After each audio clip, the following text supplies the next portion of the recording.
এখানে আল্লাহ পাক বলছেন মানুষের মধ্যে কিছু মানুষ আছে যারা তাদের নফসটাকে আল্লাহর সন্তুষ্টির জন্য বিক্রি করে দিয়েছে। মানে তাদের জীবনের মূল থিমটাই হচ্ছে আল্লাহ পাকের সন্তুষ্টি অর্জন করা। কোনো কিছুকেই তারা আল্লাহ সন্তুষ্টির উপর প্রাধান্য দিবে না।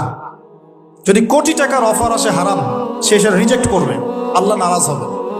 একটা সুন্দরী মেয়ে যদি জেনার অফার করে, সে রিজেক্ট করবে, কারণ সে আল্লাহকে ভয় করে। সে আল্লাহ পাকের জমিনের উপরে গায়রুল্লাহ বা কুফফারদের তাগুতদের কোনো লস ইমপ্লিমেন্ট করতে পারবে না, কারণ সে আল্লাহকে ভয় করে। সে ইকোনমিক লাইফে হালাল হারামের পরোয়া করে চলবে, কারণ সে আল্লাহকে ভয় করে। সে তার পরিবারে পর্দা এস্টাবলিশ করবে, বিকজ সে আল্লাহকে ভয় করে। মানে আল্লাহ পাকের সন্তুষ্টির জন্য নিজের নফসটাকে, জান মাল সবকিছুকে বিলিয়ে দিয়েছে।